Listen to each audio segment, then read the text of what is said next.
Have you ever felt completely drained by someone who seems to thrive on your struggle? They generate chaos, and the more you fight back, the more they seem to feed on your energy. What if there was a simple psychological trick, inspired by the philosopher Alan Watts, that could make you completely untouchable to these emotional vampires? What if you could starve them of the very thing they need, just by changing how you respond? Stay with me, because this shift in perspective won't just protect your energy, it will change the entire power dynamic in your relationships. First things first, before we can starve the beast, we have to understand its diet. Emotional vampires are people who, whether they know it or not, drain the emotional life from those around them. You know the feeling. You walk into a room feeling fine, but after a 10-minute conversation with a certain person, your eyelids are heavy, your mood has tanked, and you suddenly feel like you need a nap.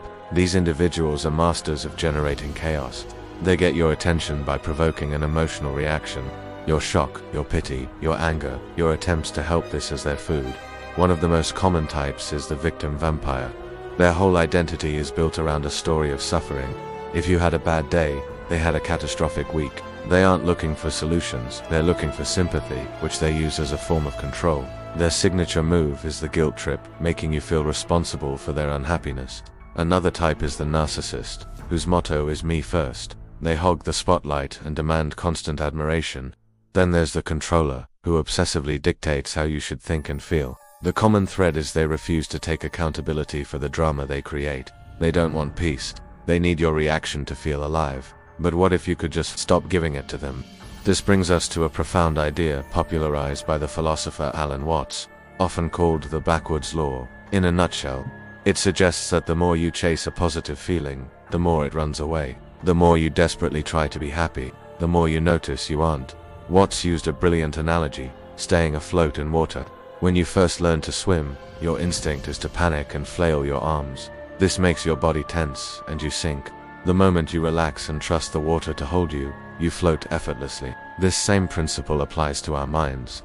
When we frantically resist a negative feeling, we only make it stronger. Real peace is found through a kind of intelligent surrender. It's not about giving up, it's about giving up the fight. And that right there is the key that unlocks the cage. So how does this ancient wisdom apply to an emotional vampire? It's surprisingly direct. They feed on your struggle. They are the chaotic, churning water. Your desperate attempts to fix them, calm them, or defend yourself, that's you, flailing. It's what makes you sink, and it's exactly what they want. The trick to starving them is to apply the backwards law. You have to stop struggling. You practice the art of non-resistance. This isn't about being passive or a doormat. It's the difference between being a sponge and being a mirror.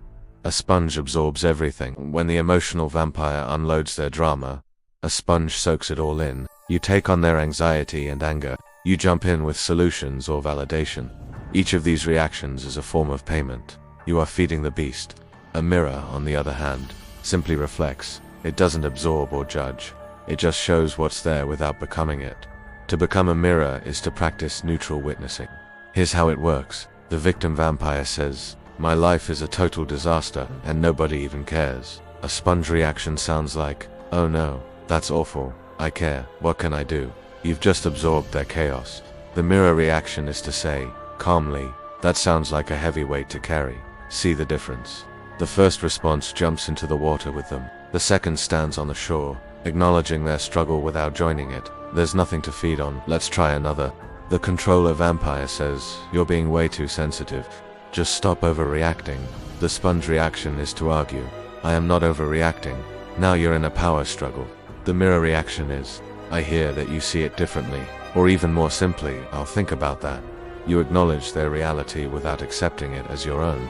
You give them nothing to push against. Before we get to the final part, I want you to think about one person who leaves you feeling drained. In the comments below, without using names, just describe that feeling. And as we finish, think about how you could shift from being a sponge to a mirror. If this is clicking for you, please subscribe for more ideas on reclaiming your peace. When you start practicing this consistently, the dynamic shifts. An emotional vampire, when faced with a mirror, gets confused.